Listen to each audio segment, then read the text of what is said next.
in this fast-paced adventure called The Land of Stories that uniquely combines our modern-day world with the enchanting realm of classic fairy tales, Alex and Connor Bailey, the main protagonist, their world is about to change. The Land of Stories tells the tale of twins, Alex and Connor. Through the mysterious powers of a cherished book of stories, they leave their world behind and find themselves in a foreign land full of wonder and magic, where they come face to face with the fairy tale characters they grew up reading about. But after a series of encounters with witches, wolves, goblins, and trolls alike, getting back home is going to be harder than they thought. And we have Anisha with us, who's going to undertake this journey. Hi, my name is Anisha. I'm 10 years old, and apart from reading, I like doing gymnastics. All right, Anisha, it's wonderful to have you with us.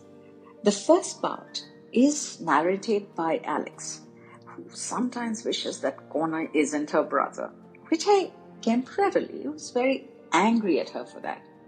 She's a little different. She really loves school and doesn't have a lot of friends. But on the other hand, Connor Bailey's side of the story is different. He has a lot of friends and is kind of Alex's opposite to an extent.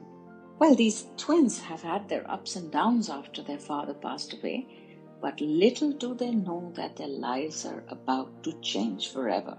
What do you have to say about their equation?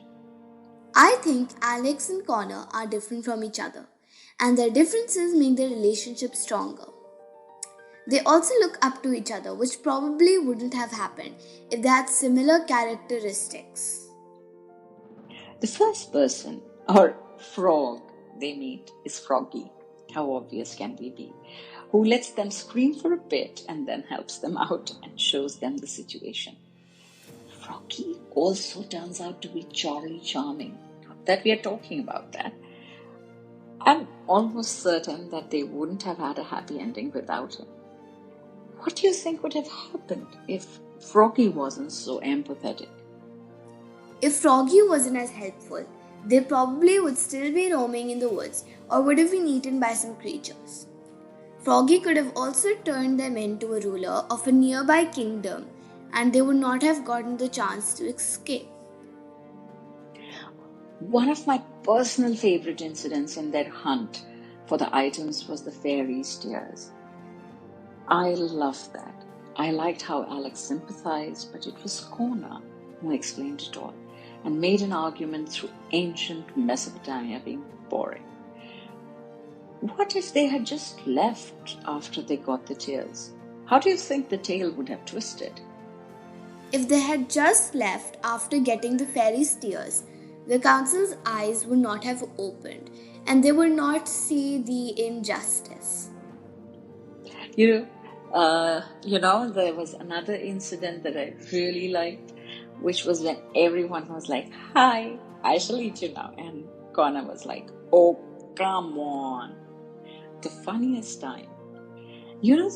Another funny time was when a troll said it and Connor just got mad and swam.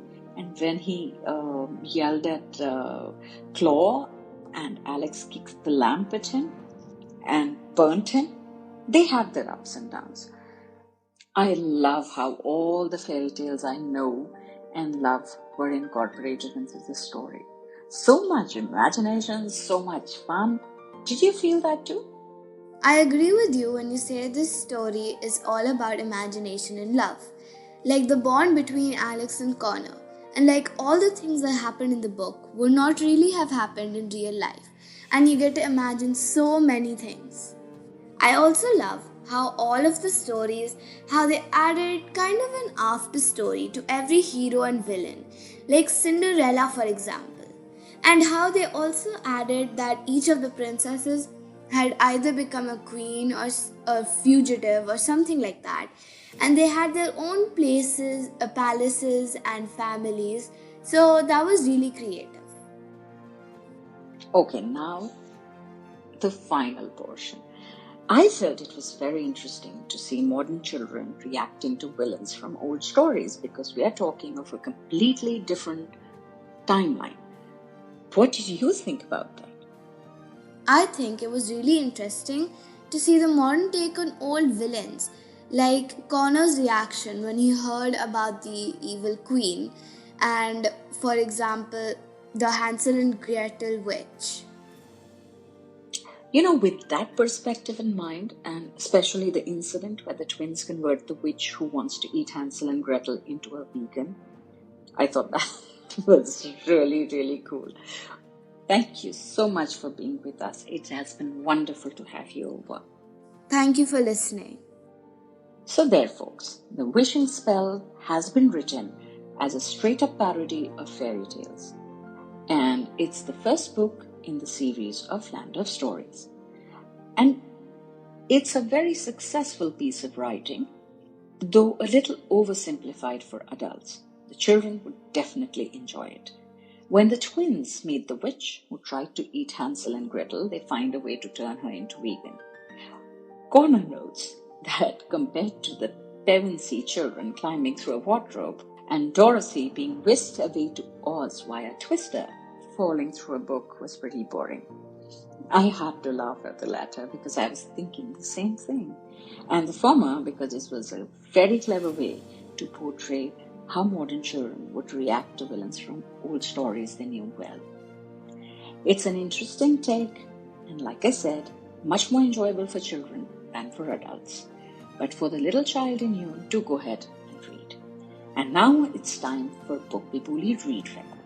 The reading competency required for this book is 4. A basic knowledge of English language. It's a fun read through and through. The genre is fantasy, magic, and fairy tales. It will be a natural extension to a reading trajectory which already has Wings of Fire, Unwanteds, and School of Good and Evil. It's an interesting take on fairy tales, and I think it's a great book for imagination. And once you have read this, you're ready for the rest of the series by the same author. All the best and happy reading.